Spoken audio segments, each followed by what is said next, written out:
Generations have passed since the hours or the darkest night, an event so catastrophic that even the Great Spirit had to flee, abandoning her people to learn to survive on their own.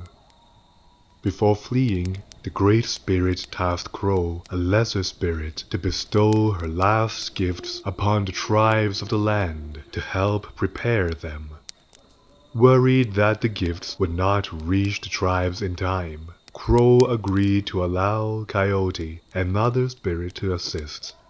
With both the gifts bestowed upon them, the tribes were able to adapt and overcome the changes in plant and animal life, the sudden drop in temperature, and the violent changes in the ocean. Over time, a strange purple marking known as Adenadi began appearing on plants, animals, and people.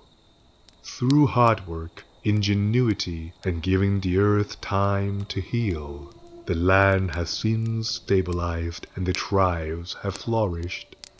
This land is known as Makasing, and this is Coyote and Crow. Coyote and Crow is a brand new tabletop role-playing game led and created by a group of indigenous designers from across Turtle Island.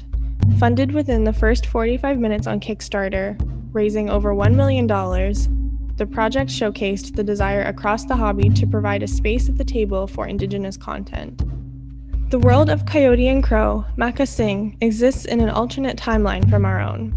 In this timeline, traditional peoples of the land had the opportunities to thrive and adapt to a world impacted by a catastrophic event that brought a strange change to the natural world known as Adenadi, or the Gift.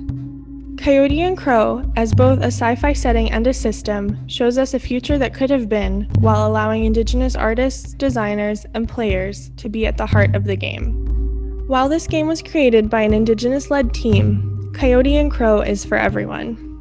The only requirement for anyone to participate in the game is to be respectful of the lore and intent of the game.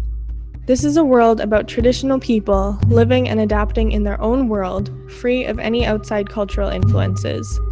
It is also a world full of technology and a culture that developed significantly differently from the cultures and civilizations we know in our own world. A lot of care has been given towards removing the effects of colonization from all aspects of the world, the tribes, and the evolution of the culture in Makasing.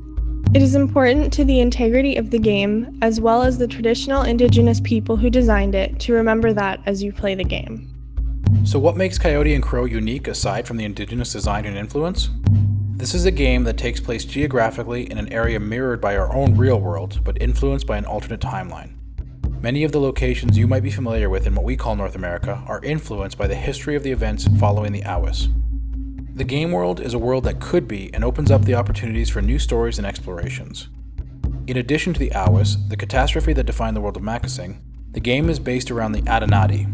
The Adenadi is believed to be a gift that the Great Spirit bestowed upon the tribes before fleeing the Awis, and after years of cultural and scientific study, the tribes have discovered that the Adenadi can be used to grant people abilities beyond normal human parameters. These core concepts allow for a world that is geographically familiar while being ripe for exploration and new stories. Taking place just over 700 years after the Awis, the world has been slowly returning to what was normal before. The people of Makasing are able to travel more freely and access more bountiful resources. The future is full of uncertainty and opportunities, and your story is just beginning. Will you be a Suyeta, an agent chosen by the Council of 12? Will you be a champion protecting that which you love? Will you explore beyond and face unknown horrors? Or will you engage in war or espionage with your enemies? Your saga in Makasing starts here.